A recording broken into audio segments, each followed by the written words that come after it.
O ministro Alexandre de Moraes, do STF, absolveu Jefferson França da Costa Figueiredo, de 31 anos, um homem em situação de rua que foi preso no dia seguinte aos atos de 8 de janeiro no acampamento dos manifestantes em Brasília. Figueiredo foi solto em novembro de 2023, porém voltou a ser preso ainda em 23 por parar de se apresentar à justiça.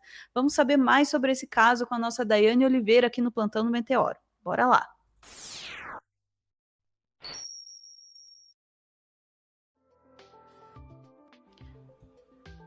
Daiane Oliveira, me ouve direitinho? Ô, Suana, e, gente, que caos, né? O Alexandre de Moraes agora teve uma decisão. Mas a gente precisa entender uma coisa, né?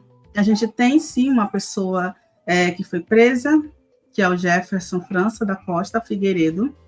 O Jefferson França da Costa Figueiredo, pelo que é indicado aí pela sua defesa, ele é uma pessoa em situação de rua.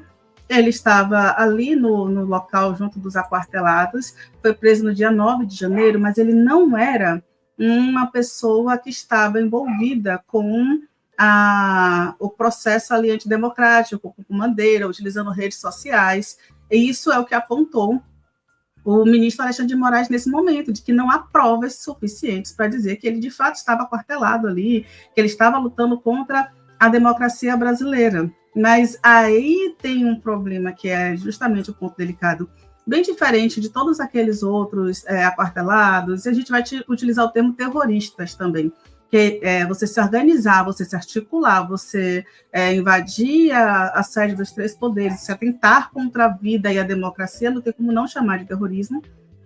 E tem muitas dessas pessoas que dizem o quê? Eu estava ali, eu tenho netinhos, mas eu estava ali lutando, mas eu não fiz nada de errado. Não, se você fizesse nada de errado, você estava dentro da sua casa, estava tudo certo. Mas, diferente de todas essas pessoas, o Jefferson estava ali, de acordo com a sua defesa, para buscar abrigo e alimentação, justamente porque ele era uma pessoa em situação de rua. Então, tem esse ponto diferente nesse caso. Foi uma das pessoas ali que se lutou, né? Então, houve uma mobilização popular para mostrar que o Jefferson ele não era uma daquelas pessoas que estavam ali envolvidas com os terroristas, mas demorou realmente muito tempo para o julgamento dele. Por quê? Porque o Jefferson, assim como vários outros terroristas, né, que foram já, inclusive, sentenciados, já tiveram um julgamento, já transcorreram o julgamento, ele chegou a ser liberado, ainda em novembro, ele foi liberado para um regime aberto, para responder em regime aberto, esperar a sua sentença, só que ele não compareceu à justiça como deveria comparecer, né, nas medidas ali de preventivas, que era mensalmente ou cada quinzena comparecer, a depender da decisão. Ele deveria ter comparecido à justiça, ele não compareceu.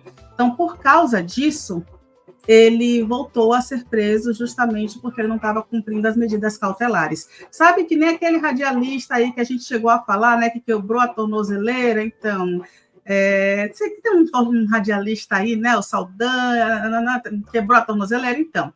Mais ou menos por causa disso, você volta. Mas a gente vai falar no final o tempo que demorou, por exemplo, para esse radialista fanfarrão que gravava vídeos xingando o Alexandre de Moraes, mandando ele enfiar a tornozeleira em determinado ponto. Quanto tempo ele demorou para voltar a ser preso e quanto tempo, por exemplo, o Jefferson demorou para ter um julgamento. A gente vai chegar a falar disso. Vou te pedir, por favor, Ana, para colocar a matéria que traz justamente a decisão do Alexandre de Moraes, por gentileza. Bora lá. O ministro do Supremo Tribunal Federal, Alexandre de Moraes, absolveu e soltou o morador de rua Jefferson Figueiredo, preso em flagrante sob suspeita de envolvimento no 8 de janeiro. Quem vem explicar essa história para a gente é a Luciana Amaral. Boa tarde, Lu.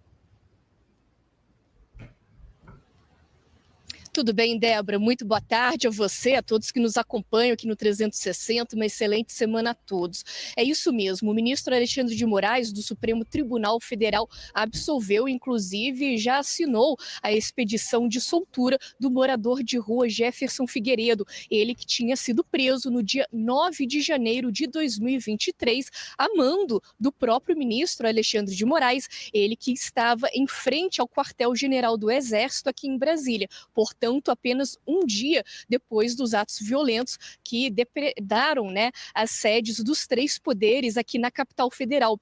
Jefferson Figueiredo, ele chegou a ser solto depois para responder em liberdade condicional, mas ele voltou para a prisão em dezembro ainda de 2023, e isso depois de ter descumprido medidas cautelares. Na época, a PGR, Procuradoria-Geral da República, acusou Figueiredo pelos crimes de incitação ao crime, associação criminosa e concurso material de crimes, ou seja, quando alguém comete 2 ou mais crimes distintos, diferentes, por meio de mais de uma ação.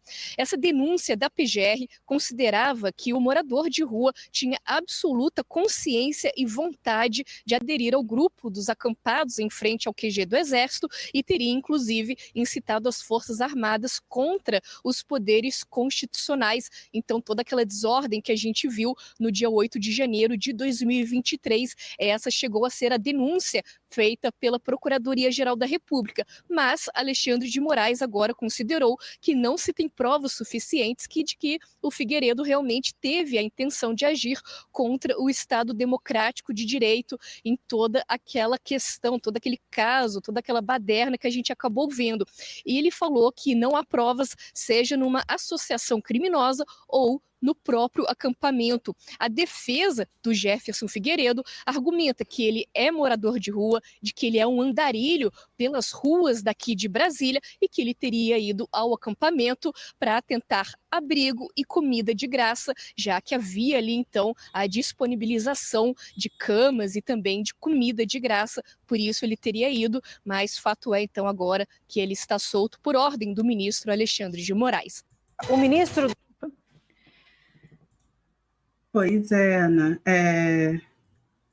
E aí a gente tem, né, justamente esse ponto, que é um ponto mais delicado, é de se entender se todas aquelas pessoas ali, em detalhe, a gente certamente vai ouvir aí a direita, a extrema-direita, utilizando o argumento de, tá vendo, gente, se o Figueiredo foi solto aí, porque se materializou que ele não tinha nada de errado, não tinha provas para sua prisão, é por isso que a gente sempre fala que todo mundo está ali preso injustamente, e não é isso, tá? Uhum. É importante a gente pontuar. A gente tem aí justamente uma situação do Jefferson França da Costa Figueiredo, que é uma pessoa em situação de rua. Inclusive, o termo que o jornalismo usa, né, que é morador de rua, é um termo extremamente pejorativo, que o movimento de população de rua contesta, justamente porque o que é morar na rua? A sala fica aqui nessa calçada, o banheiro fica ali, não existe morar na rua. Você está numa situação de rua e o ideal, inclusive, é que essa pessoa deixe de estar nesta situação. Estando nesse espaço, né, sem acolhimento nesse espaço. E aí, o que é que aconteceu com o Figueiredo? Ficou apenas 9 dias fora do presídio após, né, a sua liberação ali do 8 de janeiro, do 9 de janeiro. Por quê? Porque, segundo a defesa, o Figueiredo, ele quebrou a tornozeleira porque ele enfrentou muito preconceito quando ele ia buscar emprego, quando ele estava nas ruas.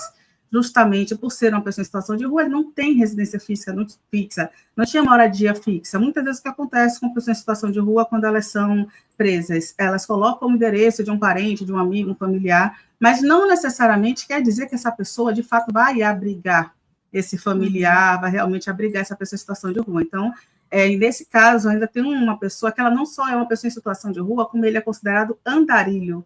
Ou seja, ele muda de cidade, ele muda de município, ele muda de bairro, ele faz um processo de migração, que também é um outro ponto distinto. E aí, para completar, tem um terceiro ponto, Ana. Muitas pessoas em situação de rua, elas adquirem hábitos. E muitas vezes são hábitos que elas não conseguem, por exemplo, tem gente que não consegue dormir à noite, tem gente que não consegue dormir em cama, tem pessoas que não querem tomar banho. Então, o convívio com outras pessoas que não têm um hábito, que não têm, né, um mínimo de cuidado ali com alguém que está em situação de rua, é realmente muito delicado, não é algo fácil, não é algo muito simples. Então, a gente precisava aí que o judiciário agisse com um acolhimento junto com outra entidade, com o Serviço Social de Brasília, né, para fazer realmente um acolhimento digno para o Jefferson Figueiredo. Ele não precisava, inclusive, estar preso se houvesse uma celeridade maior no seu processo. Mas aí tem aquele ponto, né? Ele tem aquele advogado que tem um contato lá no STF, assim, que consegue adiantar as pautas, que consegue fazer um mandato de segurança, que consegue dar aquela atenção, para o caso dele, que entrega, às vezes, um vinho para um assessor, para algum juiz que tem acesso ao... Entendeu? Será que ele tem esse advogado assim? Ele tinha dinheiro para pagar esse tipo de advogado? Logicamente que não. Então, daí o seu caso demorou, logicamente, mais para se julgar, inclusive falando sobre o judiciário, vamos dizer que o judiciário comum, o caso dele foi julgado de forma muito célere no STF. O STF está cuidando do caso do 8 de janeiro de forma muito célere. Então, ele ficou preso só, analisando o judiciário, esse tempo, mas o nosso judiciário é extremamente moroso. Muitos dos presidiários, muitas das pessoas que estão custodiadas hoje, sequer têm julgamento, então sequer tem uma sentença. Por isso que é muito importante a gente ter um cuidado maior quando a gente fala desses processos no judiciário. Então, nesse caso, o Jefferson agora ele foi absolvido, ele não está respondendo mais absolutamente nada, ele vai seguir a vida dele livre, e a gente espera que, de fato, com a repercussão, que Brasília tenha um pouco mais de cuidado, né, que ele encontre um abrigo, que ele encontre pessoas que possam realmente lhe oferecer um emprego, ele tenha uma vida digna daqui para frente, para não passar por mais nenhuma situação como essa, dona. Eu tô realmente, enquanto a gente estava falando do caso ali, eu já estava imaginando, né, o pessoal, né, golpista aí dizendo, tá vendo ali os pobres senhores que foram parar lá e não tinham nada a ver com isso, aconteceu isso com eles também. Mas veja, né, o caso do Jefferson, ele de fato mora na rua em Brasília, né, ou na região ali, e é muito diferente de um senhor que vem de Santa Catarina num ônibus e fica acampado lá, que tem toda a condição de vida em casa, né, que vai lá e fica acampado, que participa de ato golpista, enfim, completamente diferente a situação, né? E na verdade esse caso serve para mostrar para a gente que, de fato, quem estava ali, né, só porque foi cooptado na rua, como eles estão querendo fazer emplacar ali, não, os caras estavam ali passeando por Brasília, de repente, assim, pá, foram levados para uma multidão para invadir a praça, invadir os três poderes, enfim. Essa ideia, né, que eles querem fazer emplacar, para quem de fato aconteceu isso, está se corrigindo, né, essa situação. Agora, quem estava lá para fazer golpe mesmo é outra questão, né, meu amigo? Ficamos por aqui, Dai? Então, só um rapidinho, só um detalhe, né? Não adianta Nicolas Ferreira, né, Poder Paralelo, fazer um documentário mostrando como é triste a vida da senhorinha que estava lá e está saudade dos netos, porque assim, se estivesse cuidando dos netos, ou se estivesse dentro de casa, não tinha acontecido isso, ou se estivesse também passeando no seu município, não tinha acontecido isso, né, gente? Realmente é muito diferente. Enfim, é isso. Fica a dica, evite tentar dar golpe de Estado. É bom, de vez em quando. Beijo, gente. Voltamos em instantes, chat.